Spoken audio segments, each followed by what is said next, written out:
Nutrition Hero Podcast. Igniting both the art and the science of functional medicine. Here's your host, Dr. Brad Watts. Hello, ladies and gentlemen. Welcome to the Nutrition Hero Podcast. Dr. Brad Watts with you here once again in the podcast lab. Thank you for joining me. I am joined today by a special guest. Her name is Dr. Cabeca. She's a triple board certified OB-GYN. She focuses on integrative medicine and anti-aging regenerative medicine and is an author of the best-selling book, The Hormone Fix. I'm excited to discuss with her today her next book called Keto Green 16 that she uses in helping patients promote proper function, improving energy, hormones, weight loss, all the stuff. And it's an interesting take on ketogenic lifestyle. And this book is out. I'll have links to her website where you can grab the book. You can check her out. She's on YouTube, Twitter, Instagram. She's everywhere. She's a great guest, and I very much appreciated having her on the podcast. So without any further ado, I'm going to introduce Dr. Cabeca. Dr. Cabeca, welcome to the Nutrition Hero Podcast. Thank you for joining me here today. Thank you. I'm excited to be here. Thank you for having me. Absolutely. I'm excited to talk with you. I got wind of a new book that's coming out, and I got to say, it's timely, number one, but number two, my goodness, talk about targeting a population that's underserved. What's your book called, and what in the world is it all about? Well, thank you. Yeah, my book is called Keto Green 16. It's a 16-day plan to really help us kickstart, especially in the transitional time period of hormonal chaos we call perimenopause through menopause and beyond, to really help kickstart the middle, kind of this midlife weight gain and brain fog, which we really haven't talked much about as physicians, as even as a board certified, trained gynecologist and obstetrician. Right. We didn't talk about the memory issues with hormone transition of menopause. We only talked about predominantly the gynecologic issues, but guess what? No other specialty was talking about it either. That's right, 100%. One of my areas of focus right now is supporting patients with cognitive decline.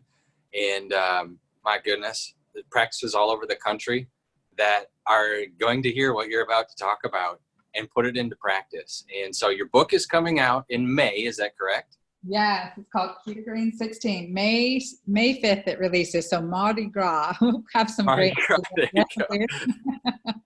Keto Green 16. So if we talk specifically about some of the hormone changes that take place when people are going through menopause, how does ketosis pair with that? Mm-hmm. What's the plan look like there? So let's talk about menopause first. So when we talk about patients going through menopause, hormonal changes are taking place. What's their experience? Yeah, so for a very rare few, there's eventless transition, right? I would say less than 10%, and I haven't met that 10%, but according to statistics, I haven't met them. But, there's weight gain, midlife weight gain, hormonal imbalance symptoms such as the brain fog, memory issues, right? Patients would say, I've got Sometimers, like what's going on? That's right. And anxiety, depression, mood swings, difficulty sleeping throughout the night, not waking up feeling rested, feeling like you're, this crashing fatigue or loss of energy, and symptoms, of course, the gynecologic symptoms, the irregular cycles, the now more frequency of urination or loss of urine when you cough and sneeze, vaginal dryness, loss of libido, decreased interest in sex. And we experience these things amidst this complex symptoms. And here I am saying, okay, I went through a second menopause. I went through menopause at 39. I was diagnosed early menopausal, perimenopausal 39, early menopause, ovarian failure, infertility, all those diagnoses. I talk about this in my book too. But I learned that these diagnoses aren't sentences, right? Aren't definitive. So I was able to reverse it at that time. And then at 48, these symptoms started coming back with also this irritability and this, I've heard clients say, and pretty much describe me pretty well during this time period too. It's like this monster within me comes out, like, who is this person, right? Sure. Like, why did I overreact that way? So there are neurologic symptoms as well as the endocrine symptoms. So what happens, and I'll say age 35 to 55, at some point in here, we are entering or living in this period of neuroendocrine vulnerability because of the primary decline in our reproductive hormones, but also our mother hormone progesterone. Because women, we rely on our ovarian production of progesterone. Men, you guys get it from your adrenals and other areas in the brain, right? You don't have to rely on it. There's not this, timeline for you guys as sharp as it is for us. For whatever reason, we have that sharp decline in progesterone, this natural, our natural clock. And so what happens is that we get a decline in the estrogen, testosterone as well, the reproductive sex steroids, these sex hormones.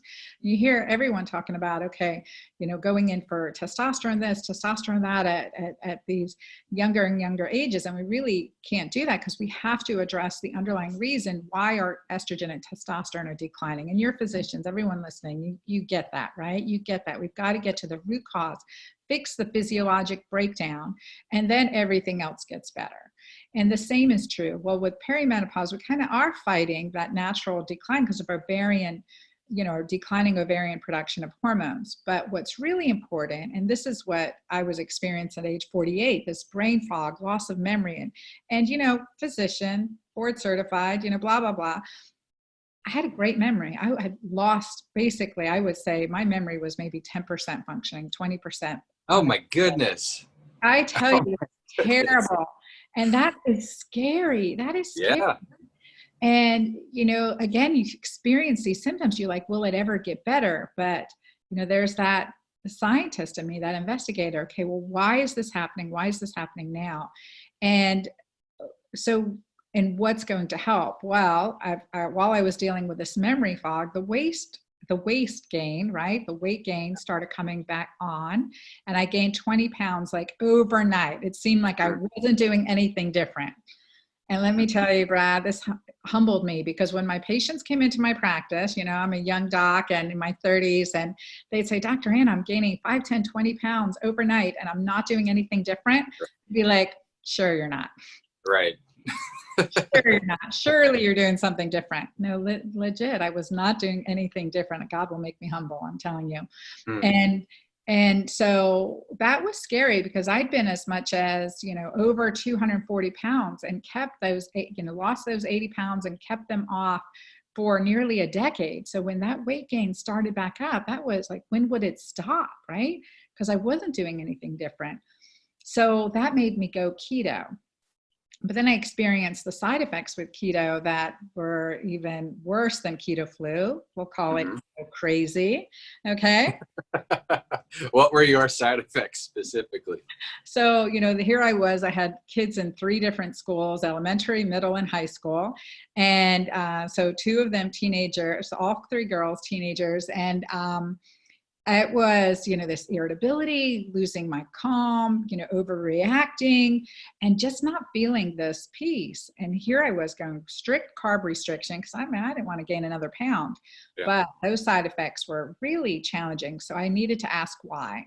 And hence that brought in the alkalinity or the green piece into my practice, which as functional medicine docs, we know that our urine pH really is another vital sign, right? That's what I call it. Urine pH is another vital sign. How well are we doing with our nutrition? How well are we interacting with our environment? And how well are we interacting with our stressors, and stress management? So here I found out by adding these greens, and I talk about this dietary approach in Keto Green 16, along with intermittent fasting, high quality fats and great quality proteins, and just kind of the right combination of alkalinizing detoxifiers for hormone balance. So we put that in, that really made an improvement. But the mornings I walked on the beach or I did my prayer and gratitude first thing in the morning, I was more likely to have alkaline urine pH all day. So because that's really interesting. Fascinating. I had to ask why. Cortisol increases hydrogen ion secretion across the renal tubules, creating a more acidic urine. So here we are with the urine pH as a vital sign saying, okay, you know what? You can't start the day, running out the door, late to school, driving through Starbucks, and expect to have healthy physiology and lose weight and a clear brain. Although it does get you going. That's right. Revs you up, but there is the other side of it. So, it stresses your physiology for the entire day. So I would say if we want to have a good night's sleep, which is again a crucial anti-aging benefit, practice, we want to have a good night's sleep. It starts with a good morning. That's really interesting because when you use urine pH, and there are a lot of doctors that don't, like the urinalysis is a throwaway if there's no infection, right? And what happens is when you use pH as another biomarker that is a vital sign, as you mentioned, it gives you an insight into that patient's, just the lifestyle they've been living. And remember, you talk about cortisol, not just from a chemical perspective, not just from an emotional perspective, but even physical stress. That person that's at the gym slaving away, trying to lose those 20 pounds, not understanding that it's not really a calories in, calories out, it's hormone weight. The difference between the two is stark. So when you talked about reversing the condition that you were in, whether you were 38 or whether you're 48, 39 and 48, what does reverse mean to you? Were you replacing the hormones? Were you replacing the receptor site sensitivity? What does that look like? Yeah, and so this brings me to the point that I really drive home in my first book, which is called The Hormone Fix. And that is, it takes more than hormones to fix your hormones, right? So here I am, this hormone specialist. My hormones were dialed in. So estrogen, progesterone, testosterone, the reproductive hormones, I would love as an OBGYN to say, rule the world, right? Well, lo and behold, they don't. It's really cortisol, insulin, and oxytocin. So I dig deep in that in my first book, The Hormone Fix, which really is a must read for everyone. And I drive home that point when we can manage cortisol, manage insulin, manage oxytocin, we really improve our reproductive potential, let alone everything else in our body comes into balance, right? Because these are main driving hormones with hundreds of functions and interactions. Like they are the conductors, right? At the head of the, the head of the orchestra, or the professors at the head of the classroom. And this is where we have to, we have to get balance. I always say to my clients, you've had a bad teacher at one point or another, right? How did the students interact? How did the students react? That's right. So when the teacher's fabulous and awesome and in balance and cool and energetic and like fun and great, how do the students interact? It's really true with our hormones and putting, cortisol, insulin at the head of the classroom and oxytocin at the head of the university. So that's how I feel about them. Yeah, that's really cool. The research behind that as well is something that just in the last decade has been, I think, starting to generate a little bit more buzz. And the fact that you've already written a book about it is like, way to be on the front of the wave. Well, and there's so much more to come. Did you hear about soybean oil recently? No. The soybean oil can interfere with oxytocin receptors. There was just a recent article that was published, and I'll send you the link on this, but it's a fascinating realization how, and I talk about ways to naturally improve your oxytocin in the Hormone Fix, as well as Keto Green 16, but it's, that's key, right? That's why we live, to love and to laugh and to give and to play. And that's all oxytocin. To That's think beautiful. our food could be interfering with our quality of life.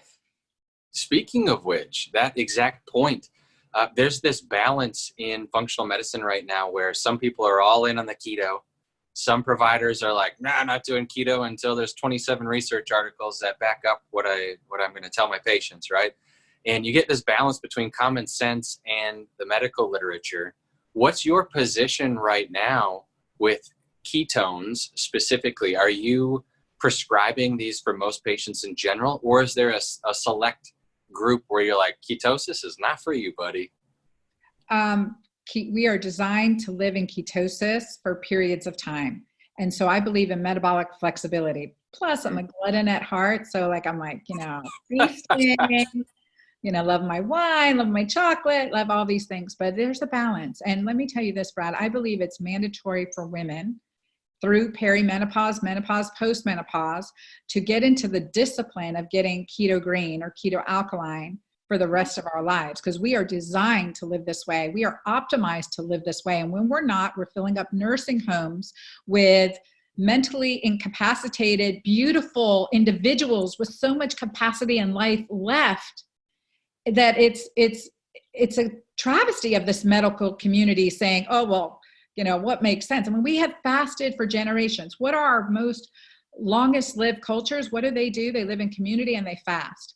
They pray, so that's a keto alkaline or keto green lifestyle. And it's really this whole focus too, and especially in the functional medicine, in the medical community, even functional medicine, it's not just about diet, right? 25%, maybe 30% is about what we eat. But you know what makes a difference? Who we're eating with. Are we having fun while we're eating? If we say a blessing before we eat, in the quality of the food we eat, not just what we eat. So that's where diets fail. And that's why, the way of life that we need to live, and I'll just be completely 100% biased, is keto green. And it's with this metabolic flexibility, 10% fasting, 80% keto green, which is a lifestyle, not just a diet, and then 10% feasting. Sometimes 10% like feasting. 20% feasting. That's right. That's right. So unfortunately, that tends to be the 80% for many people. So, very cool. So I'm going to go back to menopause real quick, or maybe even perimenopause, but talking about some of the symptom relief that's associated with a ketogenic lifestyle. Where does the symptom relief come from? How does ketone translate into hormone balance for most people? Yeah, so this is because of getting into ketosis through intermittent fasting, no more snacking. It creates a really important metabolic shift for all of us. It creates insulin sensitivity.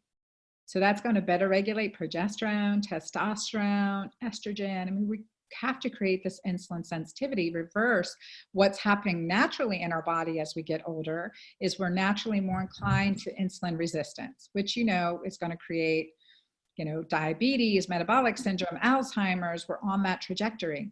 So creating insulin resistance. And what I've seen through working now with thousands of clients in the perimenopause, menopause, and postmenopause is that we create increased insulin sensitivity. The hemoglobin A1C improves, inflammatory markers improve, thyroid function improves. Now, we're not straight keto, we're keto green, and I make people check and see, what things work for them, what things work against them through urine pH testing. I create these little urine pH and ketone test strips, so it makes it really easy for them to, keep check on themselves as well and do this self-discovery process. And that's what's really, really beautiful about it. But getting into ketosis creates, this is the key thing. Gluconeogenesis in the brain is a estrogen dependent process. So as we lose progesterone, as we lose declining estrogen, we have trouble. It's like our brain kind of is starving. The brain fog. So that's what was happening to me. All of a sudden, the brain fog, the memory loss, and incapacitating stress.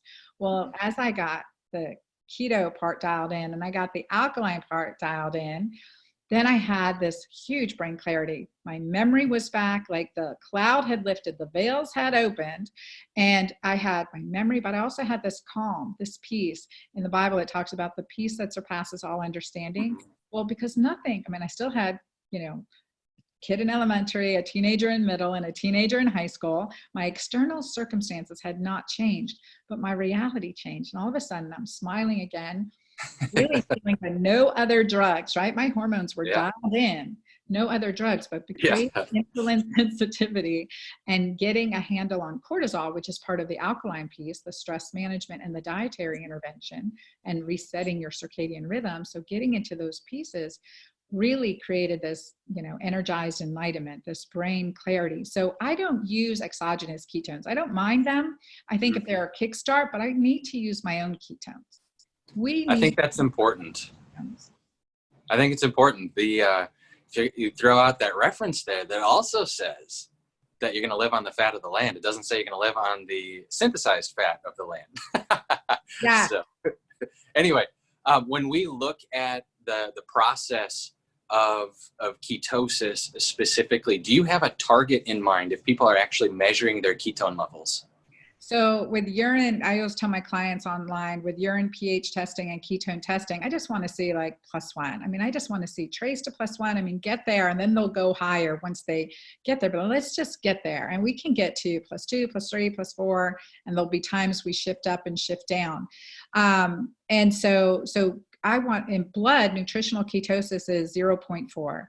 So we're checking, and I agree with checking our blood also for confirmation and also to kind of see how high we're getting, but at 0.4, 0.5 and above. Now for my seizure patients, for my Parkinson patients, for my patients with dementia, I'm going to push them up to 4, 6, 8.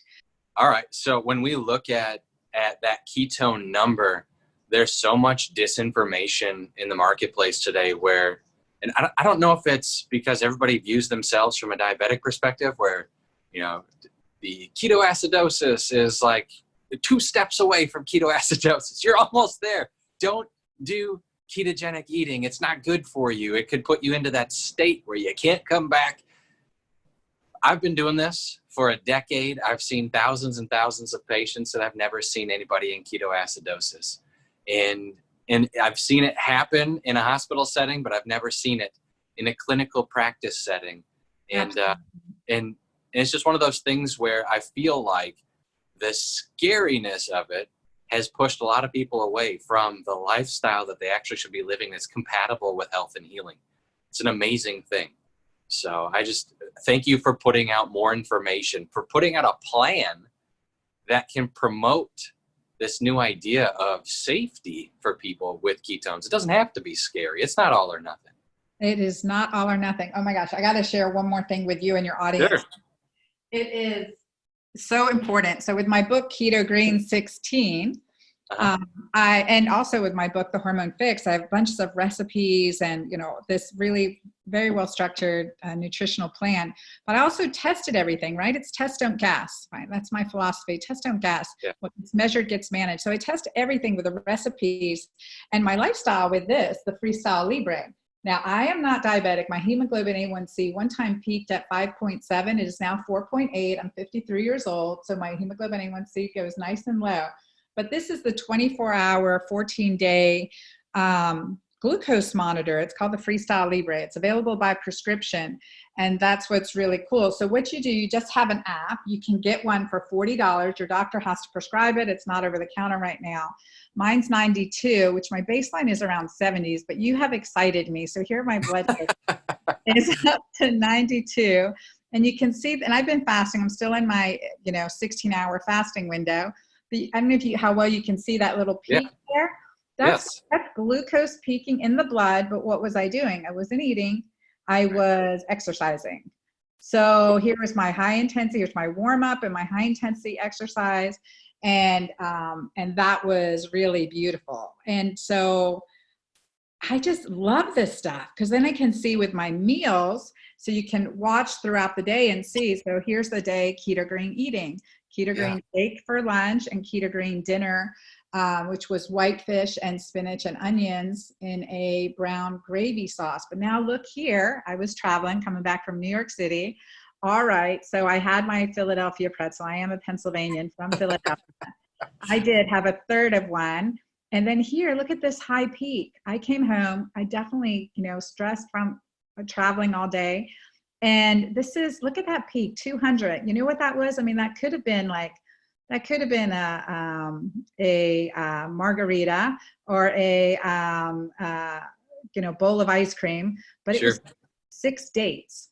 6 dates. Wow. So we can think we're doing something. I mean, I knew that I was spiking my blood sugar, but I didn't realize it would go up that high, So isn't that great? That's great. Watch how this is part of the, Nancy Drew work that we do, That's right. That's right. Detective first.